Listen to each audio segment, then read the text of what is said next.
Hi everybody, I just want to let you know a little bit about myself. I definitely know about arthritis.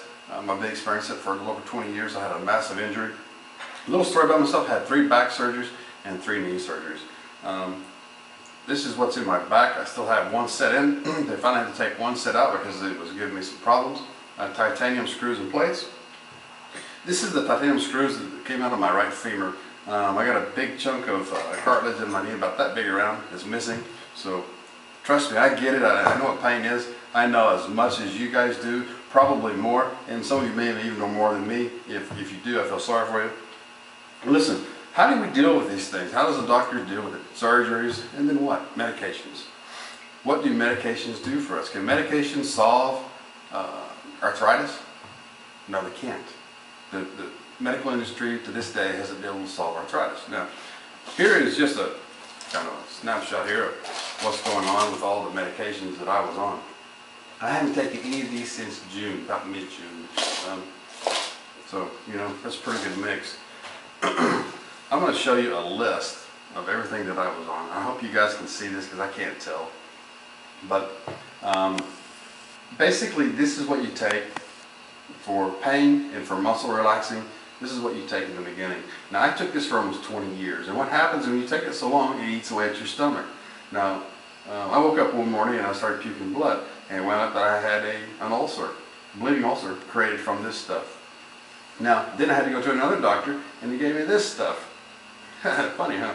Then, basically, I got that kind of under control, but then I couldn't sleep anymore. So then I started having problems with insomnia. So I went to the doctor and he gave me this stuff. Doctors are great, right? They got a pill for everything. And I'm not being hard on doctors, really. They do the best they can with what they have to work with. Now, I had those injuries, and so obviously I couldn't work physically. So what did I do? I went and got a desk job. Now, here's the last thing. It's funny, huh? And I want you guys to look at this.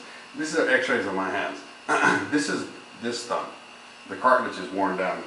So I have massive problems here. I have problems with my wrist. I have a lot of problems in this area due to the tendons. Why? I overworked them all. Why? Check this out, a mouse. All of you guys that have worked at home or using computers, you know what I'm talking about. Now, you want to hear the funny thing is, I'm the kind of guy that just keeps on going. You know, like a lot of you people are. I got myself a special mouse, you know. Hey, this one don't work, well, these work, so let's just keep going. You know, I can probably get another 2 or 3 years out of that arm. Thing is, what do? So, you keep taking these. I don't know, there's an end to it all. Now, I forgot something. You gotta have the pink stuff, you know. How many times do you wake up in the middle of the night with that heartburn and it's running up in your throat and you can't take it anymore? You gotta have the pink stuff. So what's the solution, guys? It's definitely not this. It's not this. I got lucky. I got turned on to this. It's called Provalin. It worked for me. How did I take it? I'm gonna tell you right now. I took a tablet in the morning, 1 at midday, 1 at night. I took it for 5 days. 3 tabs, 5 days. I got 80% reduction in pain. 80%, guys. None of this. I'm not on this. I wasn't on it. With this product right here, I got an 80% reduction in my pain. It took me about 10 days longer, and I got off the other 10%. So I'm running about 95% pain-free. It's wonderful. This stuff is natural. It's not going to hurt you. You're not going to have a liver transplant, and you probably won't get that bleeding ulcer like I did. Now, we all know on anti-inflammatories they're going to get you. This won't get you. It's I think they said it was made out of some sort of fungus. You know, like penicillin? Well, hey, if a fungus works, it works. Trust me, it works. If it works for me, it's going to work for you. You owe it to yourself.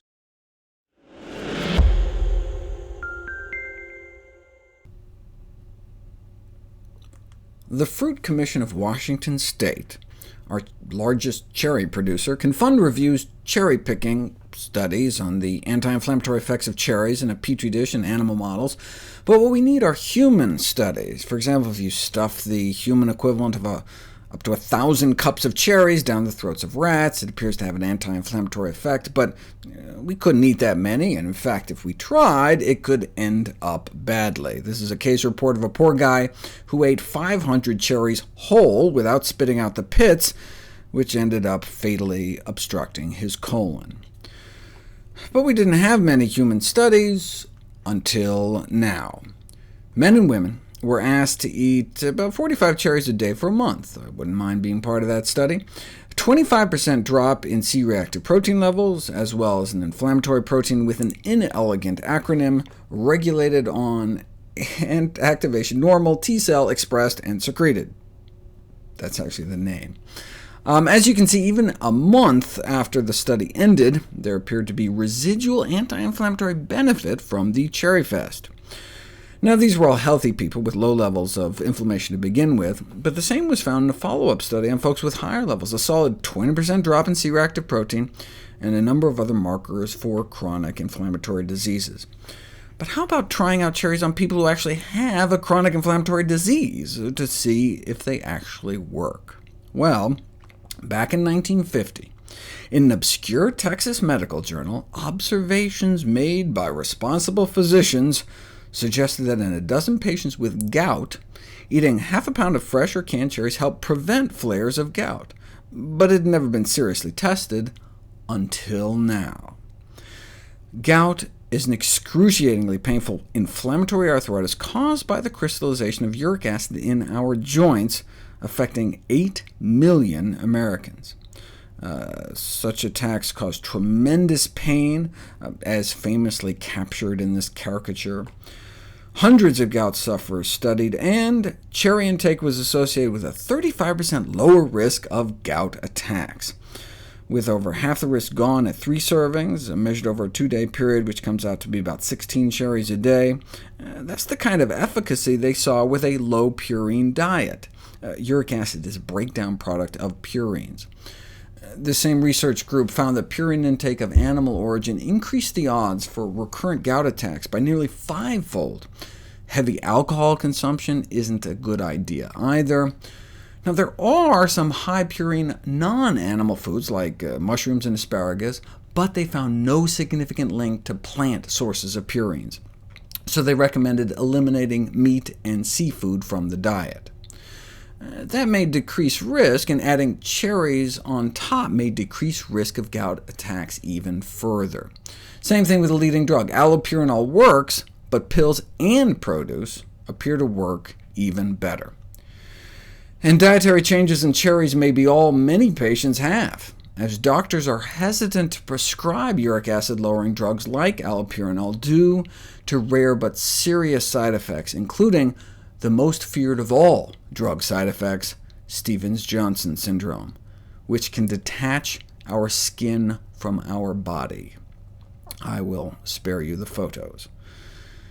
In addition to fighting inflammation, cherries may actually help lower uric acid levels as well.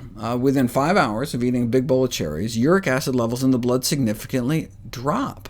At the same time, antioxidant levels in the blood go up as vitamin C levels start to rise. So is it just an antioxidant effect? I mean, would other fruit work just as well? No. They tried grapes, strawberries, and kiwi fruit, and none significantly lowered uric acid levels, supporting a specific anti-gout effect of cherries.